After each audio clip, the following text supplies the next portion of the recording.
Um desaparecimento em volta de múltiplas versões. Há falsos testemunhos, testes de DNA e toneladas de lixo vasculhado na busca por um corpo que nunca foi encontrado. E o mais impressionante, tudo poderia ter sido resolvido de forma muito mais simples e rápida. Portanto, preste atenção nos detalhes, para não se perder nos fatos enquanto mergulhamos no misterioso desaparecimento de Marta del Castillo.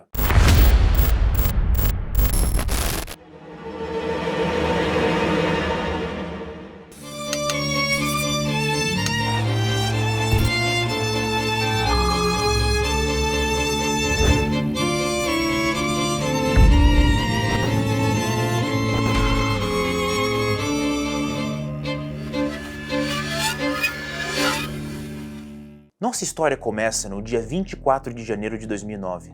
Marta del Castillo Villanueva, uma jovem de 17 anos, estava no apartamento de seus pais, na cidade de Sevilla, no sul da Espanha.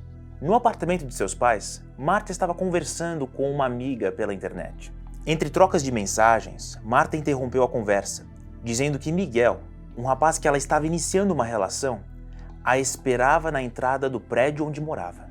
Embora sua mãe soubesse da existência de Miguel, ela não nutria simpatia pelo rapaz. Apesar de Marta ter começado a vê-lo apenas algumas semanas, ela afirmou que sairia para encontrar alguns amigos naquela noite. Horas se passaram e Marta não deu mais notícias. Tampouco retornou para casa. Preocupados, seus pais tentaram ligar para o celular da filha, mas não obtiveram resposta. Eles então começaram a contatar os amigos em busca de informações. Foi assim que a mãe conseguiu falar com Miguel Carcaño Delgado, de 19 anos, com quem sabia que Marta tinha algum envolvimento. Miguel declarou ter deixado Marta na entrada do prédio por volta das 9h30 daquela noite. No entanto, a mãe de Marta achou o relato tanto quanto suspeito e deixou claro que, caso desconfiasse de algo, não hesitaria em chamar a polícia.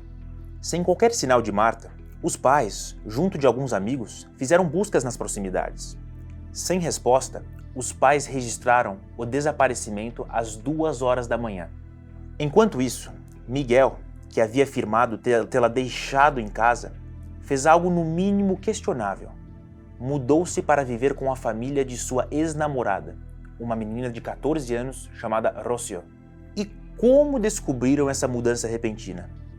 No dia seguinte ao desaparecimento de sua filha, os pais de Marta foram até a casa onde Miguel vivia, também em Sevilla, junto com seu meio-irmão mais velho, Francisco Javier Delgado. Não encontraram nenhum vestígio de Miguel ou Marta. Contudo, um detalhe chamou a atenção. A casa estava impecavelmente limpa, com um forte cheiro de alvejante e água sanitária.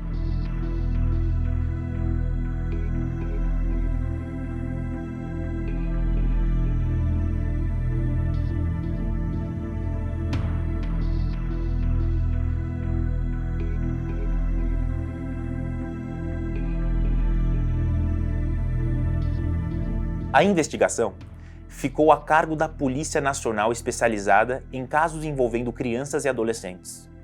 Os pais de Marta foram ouvidos e relataram o forte cheiro de produtos de limpeza encontrados na residência de Miguel e seu meio-irmão. Com essas informações, a Força-Tarefa de Homicídio foi acionada. Miguel Carcaño rapidamente se tornou o principal suspeito. Miguel foi interrogado diversas vezes. E em todas elas, Miguel negou qualquer envolvimento no desaparecimento de Marta. No entanto, uma testemunha foi chamada para prestar depoimento.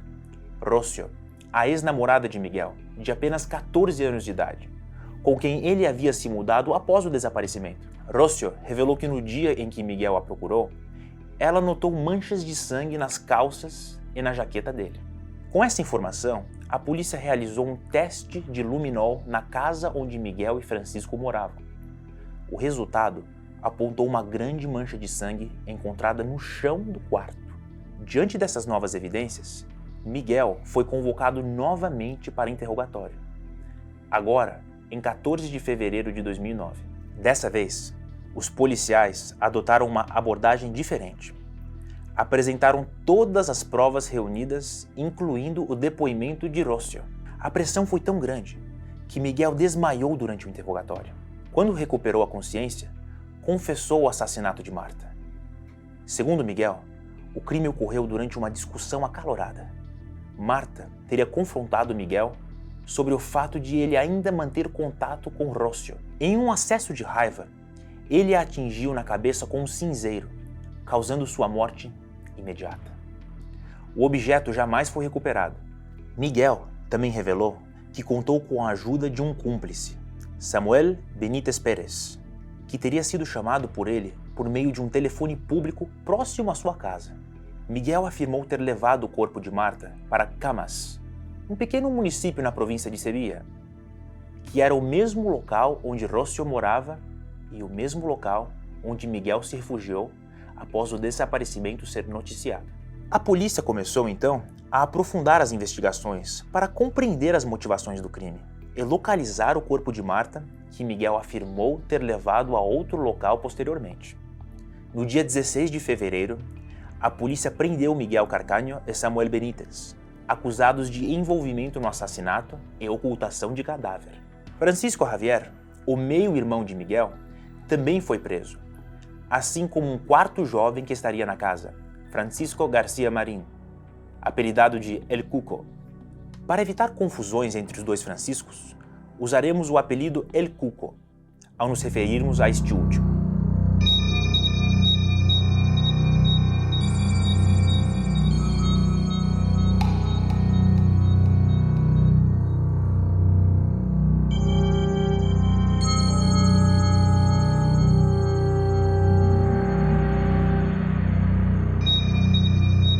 Após serem presos, a polícia questionou Miguel sobre os acontecimentos que sucederam à morte de Marta. Segundo o rapaz, depois de chegarem a Camas, o local onde planejaram se livrar do corpo, eles teriam jogado Marta no rio Guadalquivir. No entanto, o depoimento levantou suspeitas. Miguel afirmou que o transporte do corpo foi feito em uma moto, o que parecia improvável, considerando que 3 pessoas, sendo uma delas um cadáver, fariam um trajeto em um veículo tão pequeno. Ainda assim, a polícia decidiu vasculhar o rio Guadalquivir.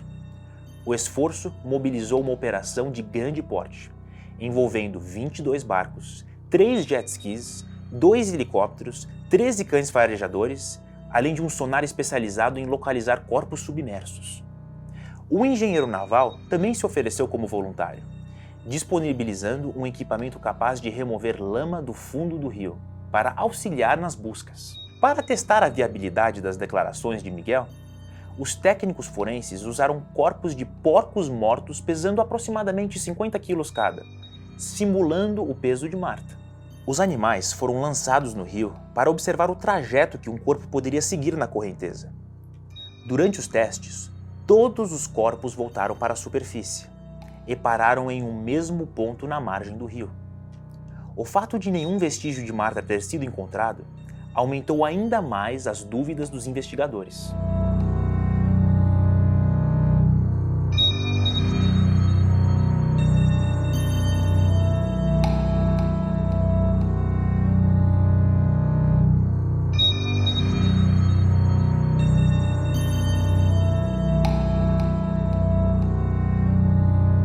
No dia 18 de março de 2009, a polícia retornou ao apartamento de Miguel para realizar uma reconstituição do crime e buscar novas pistas sobre o paradeiro do corpo de Marta. Foi então que Miguel surpreendeu a todos ao solicitar permissão para mudar seu depoimento anterior e fornecer uma nova versão dos fatos. Nesse novo relato, Miguel afirmou que não foi ele que matou Marta, mas sim El Cuco, que estava presente no apartamento no momento do crime. Miguel alegou que na hora do assassinato estava em um quarto sob o efeito de substâncias. Ele ainda afirmou que Samuel foi chamado para ajudar a se livrar do corpo, que teria sido descartado em uma caçamba de lixo entre 2 ruas de Sevilla, não muito distantes do apartamento. Com base nessa nova confissão, Samuel e El Cuco foram chamados para prestar depoimento novamente. Ambos negaram as acusações e alegaram inocência.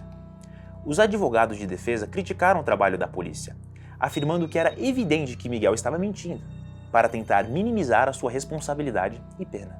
El Cuco, por sua vez, declarou que ele não tinha envolvimento no assassinato de Marta. ele afirmou que Miguel matou Marta e que ele e Samuel foram obrigados, sob ameaça de Francisco Javier e de sua namorada Maria, a ajudar na ocultação do corpo.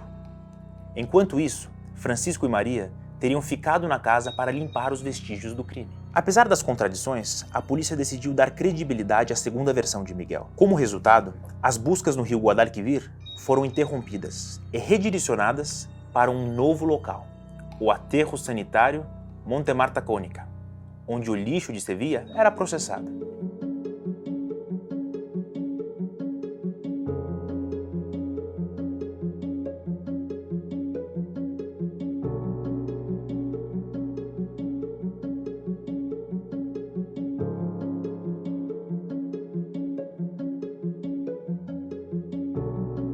No dia seguinte à mudança de sua versão, Miguel, por meio de seus advogados, solicitou acrescentar novos detalhes ao caso diante do juiz de instrução. Foi então que ele apresentou uma terceira versão dos acontecimentos. Dessa vez, Miguel alegou que ele, Marta e El Cuco estavam juntos no apartamento, consumindo bebidas alcoólicas e drogas enquanto eles se divertiam.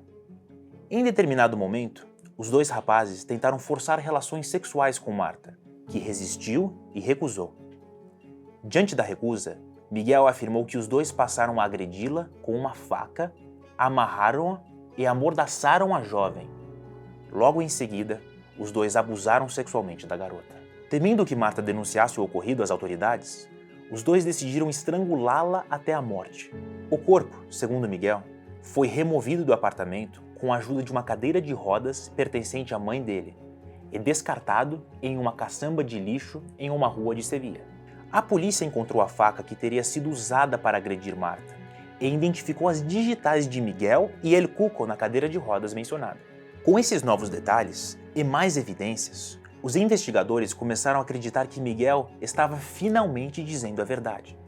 Além disso, o fato de Miguel ter olhado nos olhos do juiz durante o seu depoimento deu mais peso a essa nova versão, como se ele estivesse realmente disposto a assumir a culpa. Quando questionado sobre o motivo das versões anteriores, Miguel afirmou que havia sido pressionado pelos policiais, o que o levou a criar histórias que ele acreditava serem as que eles queriam ouvir. Com essa nova declaração, Samuel, antes apontado como cúmplice na ocultação do corpo, e Francisco Javier, meio-irmão de Miguel, foram retirados da narrativa como envolvidos. No entanto, ainda restava uma peça crucial para resolver o caso: encontrar o corpo de Marta.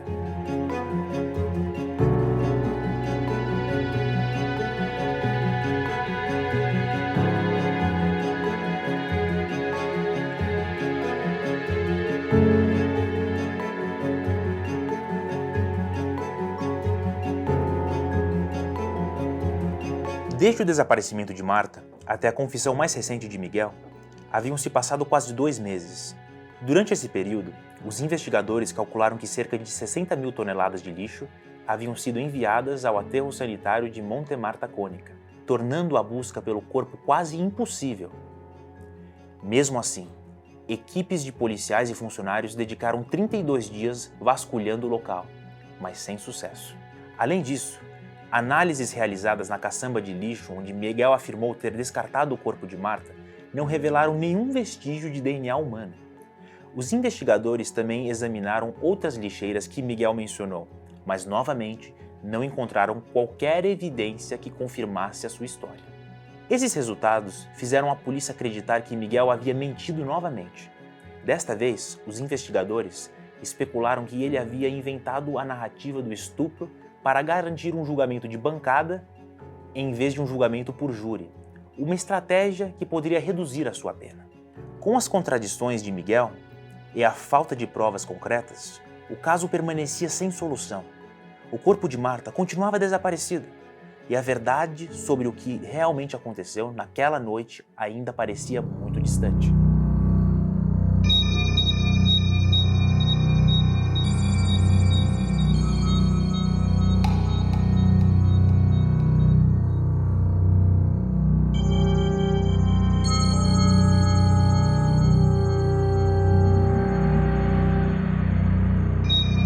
Enquanto as investigações se desenrolavam ao longo de semanas e meses, No dia 21 de maio de 2009, Francisco Delgado foi libertado, pois sua participação foi considerada irrelevante. Ele possuía um álibi, comprovado por rastreamento de seu celular, que confirmava que ele estava fora do apartamento na noite do desaparecimento de Marta. Já Samuel Benítez foi liberado em 10 de dezembro de 2009.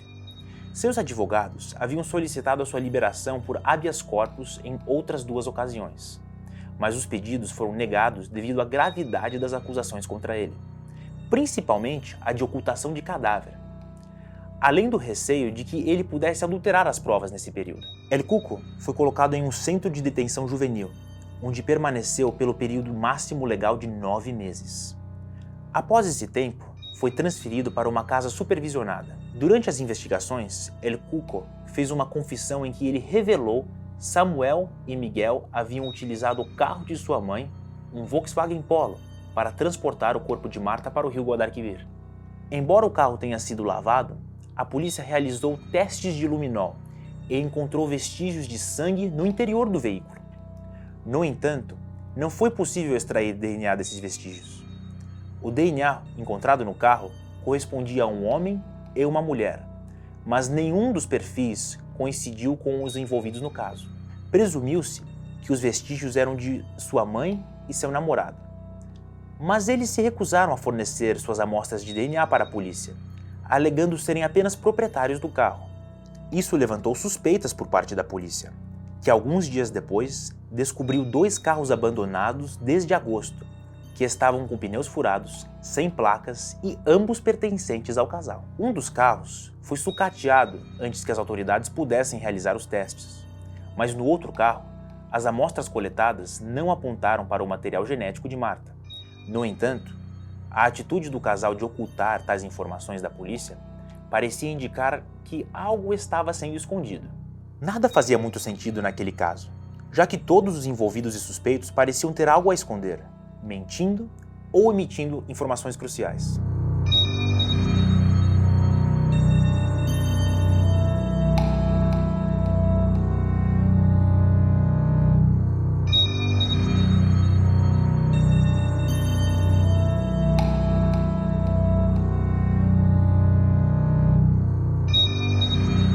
No dia 10 de março de 2010, um pré-julgamento ocorreu.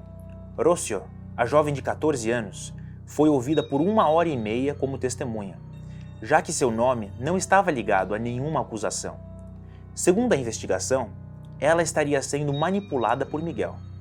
Rocio afirmou que no dia em que Miguel foi até sua casa, ele confessou o assassinato e disse que teria jogado o corpo em uma região de mata próxima a Camas. No entanto, a garota havia dito anteriormente que Miguel teria enterrado o corpo de Marta em uma vala, em uma região deserta, o que fez a polícia começar a perder credibilidade em seu testemunho. Buscas foram feitas tanto na vala quanto na região florestal citada, mas nada foi encontrado. A mãe de Rocio também foi ouvida, já que Miguel passou a morar com ela após o desaparecimento de Marta. A mulher disse que não sabia do envolvimento do rapaz. Quando questionado pelo juiz sobre o paradeiro do corpo de Marta, Miguel se limitou a responder: "Não sei", e abaixou a cabeça, se negando a dar mais declarações. Durante o pré-julgamento, um fato curioso aconteceu. Quando Rocio encontrou Miguel, a jovem teve um ataque de pânico e precisou ser retirada do local.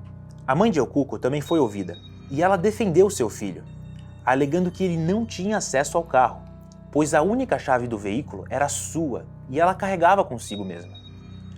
Após a coleta dos depoimentos, a terceira versão de Miguel foi considerada a principal. Segundo ela, ele e El Cuco amarraram e abusaram de Marta, com El Cuco sendo o segundo réu mais importante no caso. Contudo, por ser menor de idade, ele seria julgado separadamente, no Tribunal de Menores.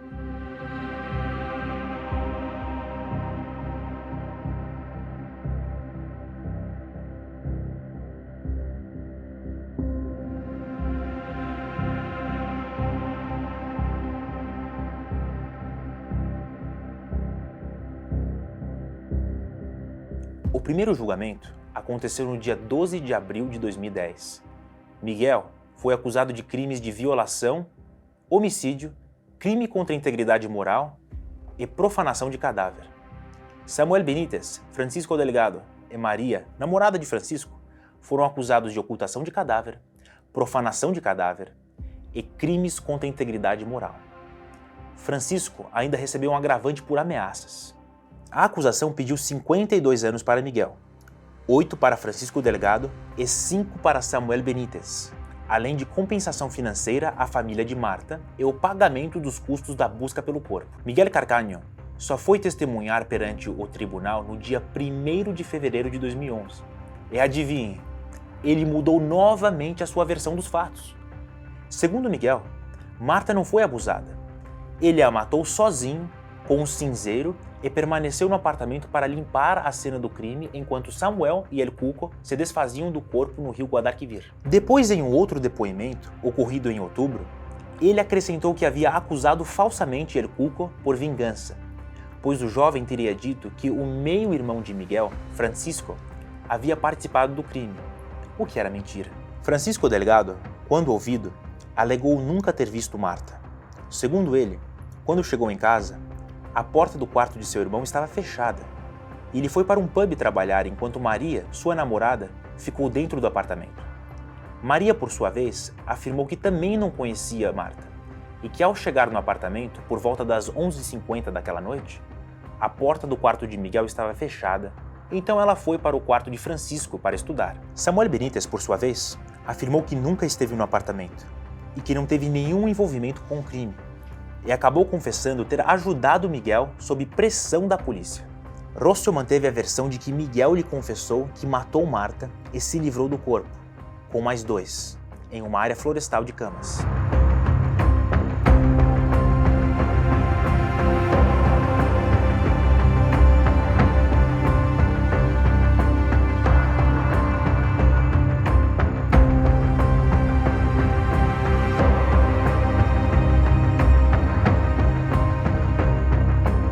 Foi somente no dia 16 de janeiro de 2012 que Miguel Carcaño foi condenado pelo assassinato de Marta del Castillo a 20 anos de prisão. Além de ser obrigado a indenizar a família da jovem, ele foi, contudo, absolvido das outras acusações relacionadas ao caso. Os outros envolvidos, Francisco Delgado, sua namorada Maria e Samuel Benítez, foram absolvidos de todas as acusações devido à falta de provas. Segundo a decisão, os culpados seriam Miguel, El Cuco e uma terceira pessoa desconhecida. Uma vez que a evidência contra Samuel Benítez foram consideradas insuficientes, El Cuco teve o seu próprio julgamento, que iniciou no dia 24 de janeiro de 2011, com os outros envolvidos participando como testemunhas. A promotoria solicitou 6 anos de internação em um centro de detenção juvenil e 3 anos de liberdade supervisionada, além do pagamento pelas buscas do corpo de Marta. Em março de 2011, ele foi considerado culpado pela ocultação de cadáver e foi sentenciado a 3 anos em um centro de detenção juvenil e 1 mês de liberdade supervisionada. No entanto, os 9 meses que ele já havia cumprido anteriormente foram contabilizados como parte de sua sentença e, portanto, pouco mais de 1 ano após o veredito final, ele foi libertado.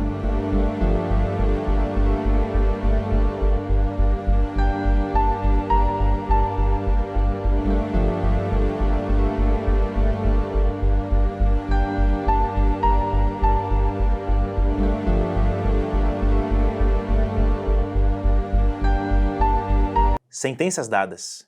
Miguel e o Cuco presos, mas o corpo de Marta del Castillo nunca foi encontrado. Fim da história? Não para Miguel Carcaño. Por incrível que pareça, em 2013, Miguel apresentou uma nova versão dos fatos ocorridos no dia 24 de janeiro de 2009. Nesta nova versão, ele afirmou que o verdadeiro e único culpado pelo assassinato de Marta era o seu meio-irmão, Francisco Delgado. Segundo Miguel, a garota tentou intervir em uma discussão entre os 2 irmãos, e Delgado acertou com uma coronhada de arma de fogo. Depois, os 2 irmãos enterraram o corpo em uma fazenda em La Riconada e retornaram 24 horas depois para cobrir os restos mortais com cal. Miguel afirmou ter medo de Francisco e, por isso, não quis contar a verdade anteriormente. Um novo interrogatório foi realizado, Mas o juiz não acreditou na nova versão e criticou a polícia por interrogar Miguel, por um crime do qual ele já havia sido condenado. Os jornalistas apontaram que essa história se assemelhava a um outro assassinato famoso que ocorreu nos anos 80 na Espanha, o que também tirou a atenção sobre as falas de Miguel.